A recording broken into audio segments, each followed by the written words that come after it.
L'UFS, ça peut paraître complexe parfois quand on crée ce fameux modèle conceptuel. Eh bien, il faut pouvoir aborder et structurer la complexité. Donc, on a des choix d'aménagement et de planification, et on va avoir des déterminants qui vont être à enjeu dans ces choix-là. Et c'est sur ces déterminants-là qu'il va falloir regarder en quoi est-ce que les choix apportent quelque chose de positif, ou plutôt auront des effets négatifs sur la santé à la fois physique mais aussi mentale, en prenant bien sûr en compte la question des inégalités de santé. Donc l'EIS, elle va permettre effectivement de structurer tout ça et d'aller de l'avant. Alors, ça s'appelle l'évaluation d'impact sur la santé, mais évaluation, c'est bien, comme l'a dit Clémentine, c'est en amont, effectivement, du projet, avant qu'il ne soit complètement figé dans le marbre, parce qu'après, effectivement, il sera trop tard. Alors, le IS, c'est une structure, c'est une démarche qui est structurée en plusieurs étapes. Excusez-moi, mais j'ai le soleil dans les yeux, donc du coup, je ne vois pas forcément très bien où j'en suis. Donc, ça va permettre effectivement d'estimer les effets en amont qui sont, non mais je t'en prie, qui sont à la fois positifs mais aussi négatifs sur la santé. Donc vous avez effectivement la démarche expliquée à travers ce diagramme, hein. Il faut effectivement bien cadrer dès le départ et choisir quels sont les déterminants à enjeu dans le projet. Et puis après, il y aura une analyse approfondie de façon à aller vers des recommandations. Alors, le cadrage est très important, hein, parce que c'est là qu'on va choisir à la fois les composantes qui sont nécessaires à inclure dans cette évaluation, et puis quels sont les déterminants qui sont à enjeu. Alors, comment est-ce qu'on arrive à réaliser une EIS? Alors, c'est un principe qui fait intervenir différentes je dirais, techniques, différentes démarches. À la fois, il est important de poser le contexte en ayant des données sur le profil socio-sanitaire et environnemental du territoire sur lequel on travaille. Alors bon, on a parlé de ça avec Claire sur le diagnostic métropolitain, mais à l'échelle métropolitaine, c'est un petit peu trop grand pour mener une IS. Il faut être plus sur des zones, des quartiers. Donc on va essayer de faire un focus sur ce quartier-là. Et puis, on va essayer d'aller rechercher ce que dit la littérature, d'autres études, travaux sur effectivement les déterminants, en quoi est-ce que ça peut avoir des effets positifs ou négatifs, le fait de mettre en place tel choix par rapport à un autre. Et puis, tout ça se fait de façon très transversale, parce qu'il faut effectivement qu'il y ait un comité technique qui puisse effectivement réfléchir tous ensemble sur pourquoi c'est mieux, pourquoi c'est moins bien. Et puis, il y a un volet participatif qui est très important, où effectivement, on va aller se rapprocher des populations qui sont potentiellement concernées par le projet. Alors, quand on est dans un projet urbain où il n'y a encore personne, c'est un petit peu compliqué, mais on essaye d'aller voir quand même autour et peut-être ailleurs comment ça se passe à travers différents outils, que ce soit des enquêtes, des entretiens, des expertises d'usage, pardon, qui sont vraiment très importantes, des envies de ce que veulent les habitants, et puis des observations de terrain. Vous disiez que j'étais pas mal sur le terrain. En même temps, c'est difficile de ne pas l'être si on veut s'imprégner effectivement de comment, comment le quartier est vécu. À partir de là, le yes, ça a vraiment prouvé son efficacité. Je ne vous l'ai pas encore dit, mais c'est une démarche qui est très utilisée dans les pays anglo-saxons depuis bientôt 30 ans, qui a émergé en France depuis une dizaine d'années. Dans les début des années 2010, on a commencé effectivement à en discuter, à en parler, à trouver que ça avait sa pertinence. Et puis aujourd'hui, ça a pris quand même un bel essor, et on a beaucoup, beaucoup, beaucoup d'exemples à travers l'ensemble de la France.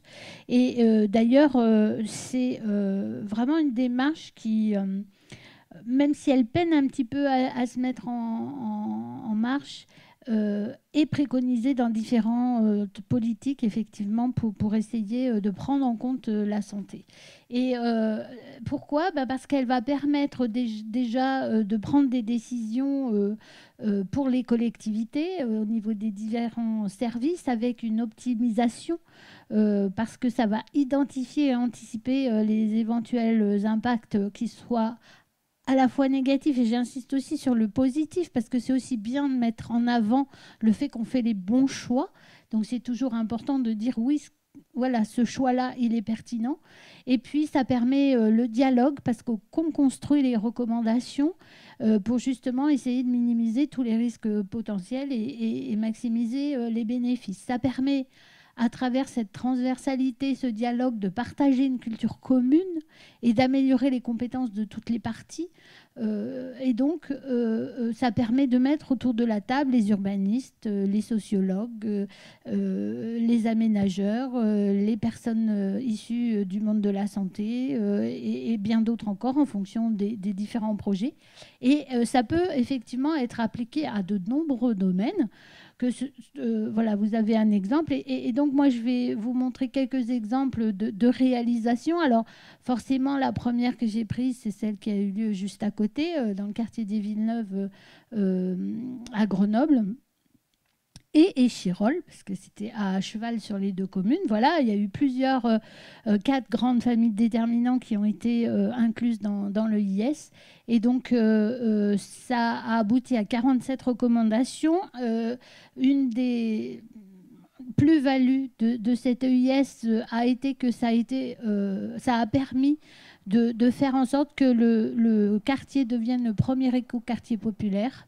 Et donc, il y a eu plusieurs financements en dehors de la métropole de Grenoble. Il y a eu la ville de Grenoble et la ville d'Échirolles. Et l'ARS, que j'ai oublié, désolée, c'est vrai. Mais effectivement, alors, aujourd'hui, il y a énormément d'EIS qui sont réalisés sur des projets urbains. Mais on peut les faire aussi sur d'autres types de projets. Alors, par exemple, à Valence, on a réalisé une EIS sur l'aménagement d'un parc urbain. Alors, le parc, il est accessible à tous. On n'est pas dans le cadre de rénovation de quartier en politique de la ville, comme c'était le cas au Villeneuve.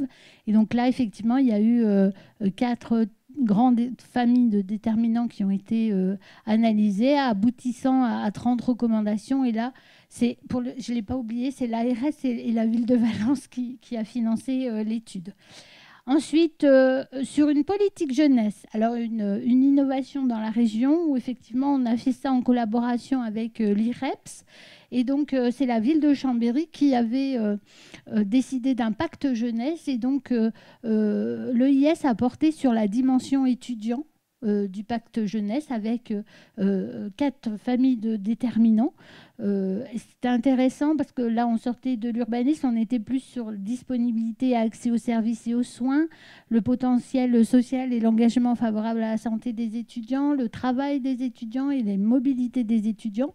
Et comme vous le voyez, ça a abouti à 98 recommandations qui ont été transformées, priorisées et transformées en actions concrètes par l'université et la ville de Chambéry, avec cette fois l'ARS toujours comme financeur, et puis la ville et l'université Savoie-Mont-Blanc. Et puis un dernier exemple qui est en cours de finalisation sur une politique de mobilité qui concerne les voies lyonnaises à Lyon, donc une des voies lyonnaises. Cette EIS a porté sur l'analyse de différents scénarios. Donc, il y avait plusieurs scénarios qui étaient envisagés sur une portion de cette voie lyonnaise. Et donc, on a appliqué la démarche pour essayer de voir quelle était celle qui serait le plus favorable aux différents déterminants qui avaient été sélectionnés. Et donc, elle est en cours de finalisation. Donc, je ne peux pas vous dire combien il y a eu de recommandations. C'est la métropole de Lyon qui a commandité cette EIS et qui l'a financée. Donc voilà, c'est pour vous dire qu'effectivement, il en existe de différents types. On essaye de diversifier les sujets sur lesquels on peut mener ce type de démarche. Alors, certes, aujourd'hui, on est dans le cadre de l'urbanisme favorable à la santé, mais c'était pour montrer qu'il n'y a pas que ça.